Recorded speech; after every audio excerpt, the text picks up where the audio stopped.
Sir ఈ 4.5 ఇయర్స్లో అసలు జగన్ గారు వచ్చిన తర్వాత గవర్నమెంట్ ఎలా అనిపిస్తుంది మీకు? ఆయన చేసిన కార్యక్రమాలు ఎలా ఉన్నాయి ఇక్కడ? ఆయన చేసిన కార్యక్రమాలు ఎంతోమంది ముఖ్యమంత్రులు ఆంధ్రప్రదేశ్ని సుమారు 16 మంది ముఖ్యమంత్రులు పరిపాలించినాడు.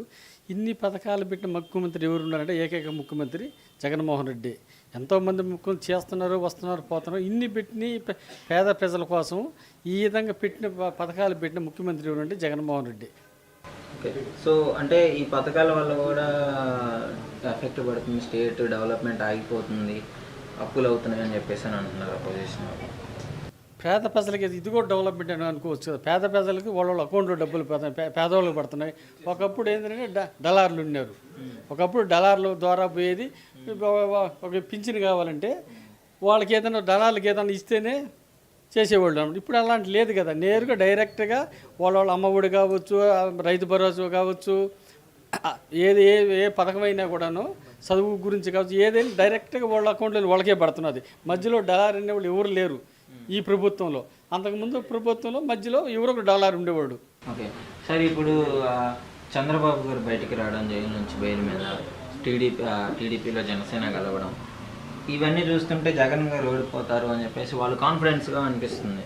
వాళ్ళ అభిప్రాయం అది. నీ అభిప్రాయం నీది ఉంటుంది, నా అభిప్రాయం నాది ఉంటుంది. ఎవరు విధానం వాళ్ళు ఉంటుంది. అనుకో తప్పేం లేదు. ప్రతిపక్షాలు నేను గెలుస్తాను అనుకుంటారు, ఉన్నవాళ్ళు ఇప్పుడు మేము గెలుస్తాను అనుకుంటారు. అది ఆ విషయాన్ని నిర్ణయించాల్సింది ప్రజలు నిర్ణయించాలి.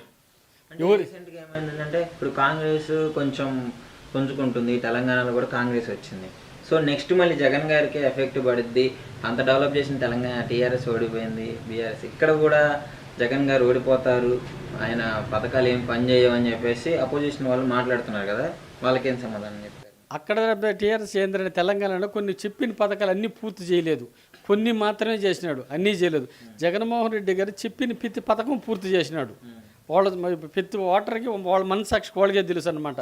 ఎందుకంటే ఈయన చెప్పిన ప్రతి పథకం ఈయన పూర్తి చేసినాడు. ఆ టీఆర్ఎస్ చేయలేదు కదా, కొన్ని మాత్రమే చేసినాడు అనమాట. అది.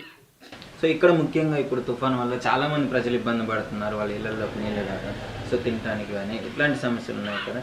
గవర్నమెంట్ తరఫున మీరు ఎలాంటి చర్యలు తీసుకున్నారు? మేము ఏంటంటే మా వార్డులో ప్రతి వార్డులో తిరిగి చిన్న చిన్న సమస్య ఉన్నా కూడా కమిషనర్ తీసుకుని శానిటేషన్ సెక్రటరీ అందరూ కూడా ఉండి ఇప్పుడు దాకా కూడా తిరుగుతాను వస్తున్నాం అనమాట. ఈ ప్రజలకు ఇబ్బంది లేకుండాను. అవసరమైతే ఏంటంటే ఎక్కడికక్కడికి వాళ్ళు ఏదైనా మెట్ట ప్రాంతాలకు స్కూళ్ళల్లోనూ సచివాలయంలో తీసుకుపెట్టి మరీ ఇబ్బంది ఉన్న కదా ఎక్కడికక్కడ చేసుకుంటూ విమర్శ చేసుకుంటూ వస్తాం ఇబ్బంది లేకుండా. వాళ్ళకి భోజనం కానీ వసతులు కానీ అన్నీ కూడా చూసుకుంటూ వస్తాం. గవర్నమెంట్ చూసుకుంటూ వస్తున్నాం సార్. ఇంకా 175 టార్గెట్ అంటున్నారు, అసలు ఎలా ఉండబోతుంది అంటారా 175 అనేది?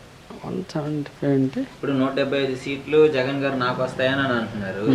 వాళ్ళు ఏమంటున్నారంటే పులివెందుల్లో కూడా మేమే గెలుస్తామని టీడీపీ వాళ్ళు అంటున్నారు. అది వాళ్ళ అభిప్రాయం. ఇప్పుడు ఎవరికి ఉండొచ్చు, మనం కష్టపడి పని చేస్తే చేస్తున్నాం కాబట్టి మనకి ఇది అన్నమాట. మీరు అదే అంతకుముందు ఎన్నోసార్లు ఇప్పుడు 14 సంవత్సరాలు ముఖ్యమంత్రి అన్నారు, వాళ్ళకి ఇన్ని పథకాలు వాళ్ళు పెట్టి ఉండొచ్చు కదా. ఈరోజు జగన్మోహన్ పెట్టిన తర్వాత మేము పెడతాం అంటున్నారు కానీ ముందుగా మీరు పెట్టి ఉండొచ్చు కదా. అనుభవం ఉంది అంటున్నారు, అనుభవం ఉంది, సర్వీస్ ఉంది అంటున్నారు, కరెక్టే కాదన్నా ముందుగా మీరు పెట్టి ఉండొచ్చు కదా. పెట్టిన తర్వాత మేము పెట్టినాం అంటున్నారే కానీ ముందుగా మీరు పెట్టి ఉండొచ్చు కదా. కాబట్టి ఎందుకంటే జగన్మోహన్ రెడ్డిని నేర్చుకుంటే ఒక మాట కానీ చెప్పితే పలానా పథకం పెడతానని చెప్పినంటే అది ఎంత ఇబ్బంది పడైనా ఎన్ని కష్టాలు పడైనా ఆ పథకాన్ని ఖచ్చితంగా ఆయన పూర్తి చేస్తాడు. చెప్పనండి, ఎలా అనిపిస్తుంది జగన్ తర్వాత? 18,000 వేస్తున్నాడు. 18,000 వస్తున్నాయి ప్రభుత్వం తరఫున. పింఛన్ వస్తుంది. మళ్ళీ జనవరికి మళ్ళీ 3,000 పెంచుతున్నాడు. 3,000 పెంచుతాను. ఓటు సార్ ఆయనకి. ఓటు ఆయనకి. ఎవరన్నా చేశారా మరి మీకు ఇలా? నీకు ఈ వయసులో నువ్వు పనికి వెళ్ళలేవు కదా. మా నాయన ఉన్నాడు రాజశేఖర రెడ్డి, ఆయన ఇల్లు కట్టించాడు. ఆయన ఇల్లు కట్టించాడు రాజశేఖర రెడ్డి గారు కట్టించాడు. అవి అప్పుడప్పుడు వరస్తూ ఉన్నాయి. అంటే అప్పుడు 25,000 కదా వచ్చింది మాకు, అప్పుడు ముఖ్యమంత్రిగా ఉన్నప్పుడు. అందుకాబట్టి వరస్తూ ఉన్నాయి. అది సార్ మీకు ఈ టైంలో మరి ఇప్పుడు ఆ పింఛన్ కానీ ఆ 18,000 కానీ ఒకవేళ అవి రాకపోయి ఉంటే ఎలా ఉండేదమ్మా పరిస్థితి? అది కదా, అదే సార్ మాకు. అయితే బియ్యం కానీ కూరగాయలు కానీ ఇచ్చారా? వానలు వస్తున్నాయి కదా, మరి ఇప్పుడు మీకు ఇబ్బంది ఉంది, తుఫాన్ అంటున్నారు, నీళ్ళు వచ్చాయి, మరి మీకు ఏమైనా సహాయం చేశారా? ఎవరు సహాయం చేయలేదు సార్. నిన్న సార్ వచ్చి బియ్యము నన్నగడ ఫోటో తీసుకున్నాడు ముసలామని వనకుతుండే చలికి కసురుకి కదా ఉంది అని బియ్యము కూరగాయలు ఇచ్చాడు బియ్యము కూరగాయలు ఇచ్చాడు సార్ వచ్చి సరుకులు ఇచ్చారు. సరుకులు ఇచ్చారు అంటే జగన్ ఇక పార్టీ తరఫున ఇచ్చారు చేశారు. 3 రోజుల నుంచి తుఫాను పడి మళ్ళా సుబ్రహ్మణ్యం గారు ఏదో ఇంటికి ఇంతని రేషన్ బియ్యం కూరగాయలు సప్లై చేశాడు. అతను జగను కృష్ణానంగా జిల్లా ప్రెసిడెంట్ కృష్ణానంగా మేము చేస్తాం. ఎలా అనిపిస్తుందండి మీకు ఈ గ్రామానికి వానలు వచ్చాయి కాబట్టి వాళ్ళు అంటే 3 రోజుల నుంచే కదా, 3 రోజుల నుంచి ఇండ్ల నుంచే బయట రాలేదు కాబట్టి సుబ్రహ్మణ్యం గారు వచ్చి ఇక్కడ ఏదో రేషన్ అతని శక్తి ఉండే కాడికి ఇచ్చి వాళ్ళకు ఉన్నంత వరకు ఇచ్చి సహాయం చేశాడు. అదే గవర్నమెంట్ కూడా వచ్చి జగన్ తరఫున అదేదో చేస్తున్నారు వచ్చి, ఇంకా ఏం మనకేమి పరిష్కారంగా కనపడలే. అంటే ఇక రేషన్ 3 రోజులు ఇబ్బంది అంతే ఇచ్చాడు, నిత్యావసర సరుకులు ఇచ్చారు. ఓకే, కానీ ఈ ఇంటి సమస్యలు కూడా కావాలి. గెలిచే అవకాశం ఉందంటారా జగన్ గారు? మేము ఖచ్చితంగా మేము పార్టీలోనే ఉన్నాం కదా, పార్టీ లీడర్ని కదా, ఖచ్చితంగా గెలపాలి.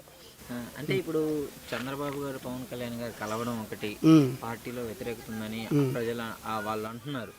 అవి మామూలుగా జరిగేటి, అది రాజకీయం విధంగా జరుగుతూ ఉంటాయి. పార్టీ విధంగా అంటే జగన్ మాకు ఖచ్చితంగా గెలుస్తాడు ఒక నమ్మకంలో ఉంది. నమ్మకం అయితే ఉంది. నమస్కారం అండి. నమస్కారం అండి. ఇప్పుడు జగన్ ఈ మధ్య కాలంలో తుఫాన్ వచ్చి మీరు బాగా ఇబ్బంది పడుతున్నారు కదా వానలు వీటి వల్ల, ప్రభుత్వం తరపున మీకు అందించారా సహాయం? జగన్ తరఫున బియ్యము టమాటాలు కూరగాయలు ఇచ్చారు సార్. ఏమేమి ఇచ్చారమ్మా? మంచిగా కరెక్ట్ చెప్పండి. టమాటాలు అంటే నిత్యావసర సరుకులు జగన్ గారు ఇట్లాంటి సహాయం చేశారు కదా, ఎవరన్నా వచ్చి మీకు చేశారా? మళ్ళీ ఎవరు చేయలే, జగన్ అన్నలే వచ్చింది. జగన్ తరఫున ఇచ్చినారు, ఇంకెవరు రాలా మా కాడికి రాలా. ఓకే, జగన్ గారు మరి పథకాలు కానీ పెన్షన్లు కానీ ఏమైనా ఇస్తున్నాడా? ఎందుకు ఇవ్వటం లేదా? ఇస్తామా? పెన్షన్లు వస్తున్నాయి కదా నీకు, వాలంటీర్లు తిరిగి ఇస్తున్నారు కదా, నెల వస్తుందా అది? ఇస్తున్నారు. ఓకే, సో అయితే నెక్స్ట్ మరి జగన్ గారు గెలిస్తే బాగుంటుంది అనుకుంటున్నారు. ఎవరు గెలిస్తే? ఆ మాట అనుకో సార్, 18,000 జగనే కదా మాకు వేసింది. ఆలోచింది ఇక అమ్మవారి డబ్బులు జగనే కదా వేస్తున్నారు. మళ్ళీ జగన్ గారిని జగన్ వారే గెలవాలని చెప్పి అనుకుంటున్నారు.